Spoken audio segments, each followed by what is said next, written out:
വൈകിയാണെങ്കിലും കേരള പോലീസിന്റെ ഒരു big salute SFI നൽകുകയാണ്. കാര്യം ഇങ്ങനെയുള്ള വർഗീയവാദികളെ അറസ്റ്റ് ചെയ്ത് നിയമത്തിന് മുന്നിൽ ഇങ്ങനെയുള്ള ആളുകൾ എത്തിക്കണം.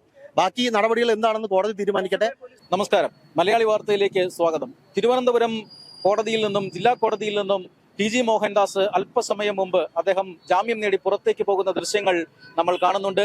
അതായത് അദ്ദേഹത്തിനെതിരായിട്ടുള്ള കേസുകൾ, ആ കേസുകളിൽ റിമാൻഡ് ആവശ്യപ്പെട്ടുകൊണ്ടുള്ള അല്ലെങ്കിൽ കസ്റ്റഡി ആവശ്യപ്പെട്ടുകൊണ്ടുള്ള പോലീസിന്റെ അപേക്ഷ അത് കോടതി തള്ളിക്കളഞ്ഞിരിക്കുകയാണ്. കോടതി TG മോഹൻദാസിന് ജാമ്യം അനുവദിച്ചിരിക്കുന്നു. അതായത് കലാപാഹ്വാനം ഉൾപ്പെടെയുള്ള ഗുരുതരമായ വകുപ്പുകൾ ചുമത്തി ഈ റിമാൻഡ് റിപ്പോർട്ടിൽ ശക്തമായ വാദമുഖങ്ങൾ ഉന്നയിച്ചിട്ട് കൂടി ജാമ്യം നേടി TG മോഹൻദാസ് പുറത്തിറങ്ങി പോവുകയാണ് ചെയ്തത്. എന്നാൽ ഏതാണ്ട് ഉച്ചയ്ക്ക് 2 മണിയോടുകൂടിയാണ് ഇതേ കോടതിയിലേക്ക് TG മോഹൻദാസിനെ കൊണ്ടുവന്നത് പോലീസ്. ആ സമയത്ത് ഇതേ കോടതി പരിസരത്ത് തന്നെ SFIയുടെ ഒരു പ്രതിഷേധമുണ്ടായിരുന്നു. SFIയുടെ ഒരു കരിങ്കൊടി പ്രതിഷേധമുണ്ടായിരുന്നു. SFIയുടെ ഏതാനും ചില പ്രവർത്തകരുടെ മുന്നിലേക്ക് ഏതാണ്ട് 5 മിനിറ്റോളം പോലീസ് TGയെ വിട്ടുകൊടുത്തു എന്ന് വേണം കരുതാൻ. ഈ പറയുന്ന കോടതി മുറ്റത്ത് ഈ ഗേറ്റിന് തൊട്ട് മുന്നിലായി കോടതിയിലേക്ക് TG മോഹൻദാസിനെ കൊണ്ടുവരുമ്പോൾ ഇവിടെ SFI പ്രവർത്തകരുണ്ടായിരുന്നു. കരിങ്കൊടി കാണിച്ച് പ്രതിഷേധിക്കുക, TG മോഹൻദാസിനെ വർഗീയവാദി എന്ന് വിളിക്കുക, മുദ്രാവാക്യം വിളിക്കുക, ഇതൊക്കെയായിരുന്നു അവരുടെ പരിപാടി. അതനുസരിച്ച് വളരെ കൃത്യമായി തൊട്ടു മുന്നേ വന്ന വാഹനം കോടതി ഗേറ്റ് കടന്നുപോയി. പക്ഷെ പോലീസ് വാഹനം ഇവിടെ നിർത്തി SFI പ്രവർത്തകർക്ക് കരിങ്കൊടി കാണിക്കാനും പ്രതിഷേധിക്കാനുമുള്ള ഒരു സാഹചര്യം പോലീസ് ഉണ്ടാക്കി കൊടുത്തു എന്ന് വേണം നമ്മൾ ആ ദൃശ്യങ്ങളിൽ നിന്ന് മനസ്സിലാക്കേണ്ടത്. അതിനുശേഷമാണ് അതിനുശേഷം കേരള പോലീസിന് നന്ദി പറയുകയും ചെയ്യുന്നത് നമ്മൾ കണ്ടതാണ്. കേരള പോലീസിന് കോൺഗ്രസ് UDFിന്റെ സർക്കാരാണ് ആ പോലീസിന് SFI നേതാവ് ഇവിടെ വെച്ച് നന്ദി പറഞ്ഞിരിക്കുന്നു.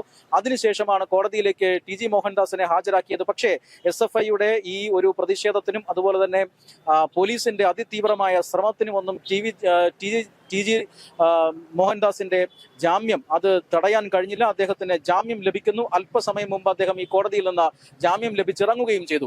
എന്തായാലും ഈ TG മോഹൻദാസിന്റെ ആ പ്രസ്താവനയെ RSS നേതൃത്വം ആദ്യഘട്ടത്തിൽ തള്ളിയിരുന്നു. മാത്രമല്ല TG മോഹൻദാസിന്റെ RSSന് ചുമതലയൊന്നുമില്ല എന്നും പറഞ്ഞിരുന്നതാണ്. എന്നാൽ ഇന്ന് നമ്മൾ കോടതിയിൽ കണ്ട കാഴ്ച RSSന്റെയും BJPയുടെയും ഒക്കെ പ്രാദേശികമായും അതുപോലെ തന്നെ സംസ്ഥാന തലത്തിലും ഒക്കെയുള്ള നേതാക്കന്മാർ, അവരുടെ പ്രധാനപ്പെട്ട പ്രവർത്തകർ, ചുമതലക്കാർ എല്ലാം തന്നെ ഈ TG മോഹൻദാസിനൊപ്പം കോടതിയിൽ ഉണ്ടായിരുന്നു എന്നുള്ളതാണ്. തീർച്ചയായും SFIയുടെ പ്രകടനത്തെയും RSS നിരീക്ഷിച്ചിട്ടുണ്ട്. ആ രീതിയിലാണ് കാര്യങ്ങൾ പോയത്. വളരെ ശക്തമായ പ്രതിഷേധം SFI ഈ കോടതി മുറ്റത്ത് രേഖപ്പെടുത്തുന്നു. തൊട്ടു പിന്നാലെ TG മോഹൻദാസ് ജാമ്യം ലഭിച്ച് ഇറങ്ങിപ്പോവുകയും ചെയ്യുന്നു. SFIയുടെ പ്രതിഷേധവും SFIയുടെ പ്രതികരണവും നമുക്ക് കാണാം.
വൈകിയാണെങ്കിലും കേരള പോലീസിന്റെ ഒരു ബിഗ് സല്യൂട്ട് SFI നൽകുകയാണ്. കാര്യം ഇങ്ങനെയുള്ള വർഗീയവാദികളെ അറസ്റ്റ് ചെയ്ത് നിയമത്തിന് മുന്നിൽ ഇങ്ങനെയുള്ള ആളുകൾ എത്തിക്കണം.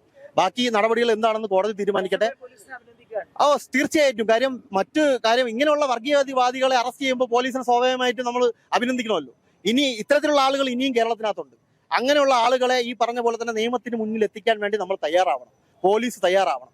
ഇവിടെ ഈ പറഞ്ഞ പോലെ തന്നെ പ്രതിഷേധിക്കുന്ന വിദ്യാർത്ഥികളെ വെടിവെക്കണമെന്ന് ആവശ്യപ്പെടുകയാണ്. ഈ ജനാധിപത്യ നാടിനകത്ത് പ്രതിഷേധിക്കാൻ എല്ലാവർക്കും അവകാശമുണ്ട്. അങ്ങനെ പ്രതിഷേധം നടത്തുന്ന വിദ്യാർത്ഥികളെ വെടിവെക്കാൻ വേണ്ടി ഒരാൾ പറയുകയാണ്. ആ ആളെ പൂജിക്കേണ്ട ആവശ്യമില്ല. കേരളത്തിനകത്ത് വലിയ രീതിയിലുള്ള പ്രതിഷേധം ഉയർത്തി വരും. അതെ, അത് തീർച്ചയായിട്ടും അതുകൊണ്ടാണ് ഇത്തരത്തിലുള്ള പ്രതിഷേധമായി SFI വന്നത്. ഇനിയും ഇങ്ങനെയുള്ള ആളുകൾക്കെതിരെ ശക്തമായ പ്രതിഷേധമായി നമ്മൾ എല്ലാ കാലത്തും മുന്നിലുണ്ടാവും എന്നുള്ളതും കൂടെ മാധ്യമ സുഹൃത്തുക്കളെ അറിയിക്കുകയാണ്.